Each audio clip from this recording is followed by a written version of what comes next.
अस्सलाम वालेकुम भाइयों, दोस्तों, बुजुर्गों, बेलियों, हज़ारवाल चैनल की तरफ से खुश आमदीद एक मरतबा फिर। भाई हमारी कोशिश होती है कि जो जेन्युइन कॉज है ना उसको लेके हाईलाइट किया जाए और आपकी खिदमत में पेश किया जाए। बात हो रही जी गैस की लोड शेडिंग के हवाले से। आए हाय हाय, मैं कहना सरकार ठंड पै गई जे तो गैस नस गई जे। अब तो ये हाल है भाई, हुक्मरानों ने कहा था कि आएंगे तो गैस कर देंगे दुनिया को। भाई अब तो ये हाल है कि कोई भी गैस अवेलेबल नहीं है, यकीन माने। आहो रहमत भाई, ये बताएं गैस की क्या सिचुएशन है, आपके कारोबार पे क्या असर पड़ा है गैस ना होने की वजह से? यार तीसरे दिन गैस नहीं आते, हमको प्रॉब्लम है, तो तीसरे दिन हम सिलेंडर इस्तेमाल कर रहे हैं। गैस की लोड शेडिंग के हवाले से क्या कहना चाहेंगे, हुकूमत तक क्या बात पहुंचाना चाहेंगे? बातचीत करते हैं जी नदीम भाई। जी अस्सलाम वालेकुम, मेरा नाम मोहम्मद नदीम है, मैं एबटाबाद से हूँ।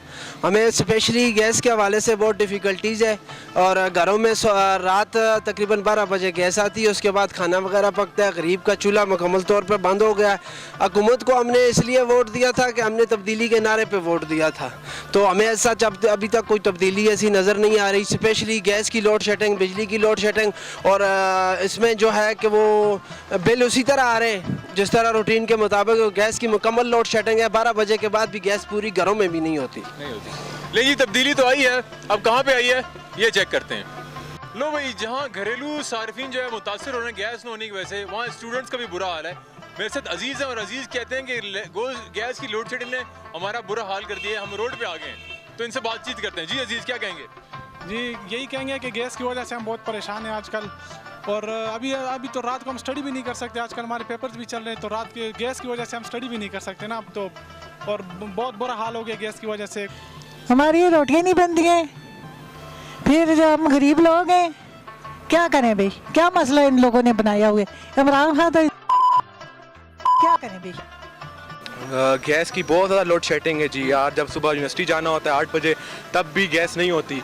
भूखे पेट जाते हैं, ना गर्म पानी आता है, ना नहाने के बाद हीटर होता है हमारे पास। हम यूँ ही ठंडे पानी से नहा के यूनिवर्सिटी जाते हैं। उसके बाद जब घर आते हैं थके हारे, तो अम्मी को कहते हैं खाना शाना पका के, तो अम्मी कहती है बेटा गैस नहीं आ रही, बिल्कुल कुछ भी नहीं हो रहा। और बिल्कुल हल्की सी आंच पे अम्मी एक रोटी पका के देती है और हम वो खाते हैं। तो बस बुरा हाल है। बाहर निकलें तो ठंड, घर में हो फिर भी ठंड होती है। तो हम पता नहीं कहाँ जाएँ। अब हुकूमत से यही कह सकते हैं कि कुछ ना कुछ तो करें। एबटाबाद में ये पहले कभी भी नहीं हुआ, लोड शेडिंग कभी भी नहीं हुई एबटाबाद में, पर हुकूमत से चाहिए कि कुछ करें अभी इसके लिए। गैस की प्लीज़ लोड शेडिंग ख़त्म करें या तो इसका कुछ हल निकालें। लो भाई, हमने सोचा कहीं खाना खा लें, लेकिन पता चला कि यहाँ भी खालिद साहब के पास भी आज गैस नहीं है।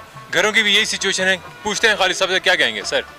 जी सर, इधर भी नहीं है, कम बहुत कम है गैस, और जो कमर्शियल है तो घरों की तो बिल्कुल है ही नहीं है। काम खाना पीना भी बहुत से तंदूर से लेके जाते हैं, खाना पीना भी। तो खालिद साहब, मुस्तकबिल में क्या देख रहे हैं आप? यानी हमारी बुनियादी ज़रूरियात पूरी नहीं हो पा रही, क्या होगा? नहीं हो रही पूरी। गैस यहाँ भी कारोबार के लिए नहीं है, तो घरों के तो बिल्कुल ही मसला बना हुआ है। बहुत परेशानी है घरों में। खालिद साहब, हुकूमत के लिए कोई ऐसा पैगाम जिसको सुन के उस पर अमल किया जा सके?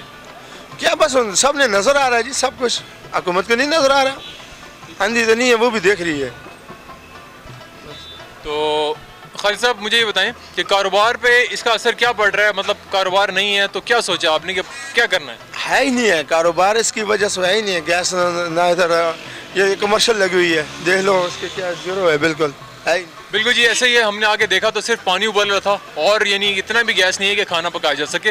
उम्मीद है कि हुकूमत इन चीज़ों पर अमल दरामद करेगी और गैस की लोड शेडिंग को ख़त्म करेगी।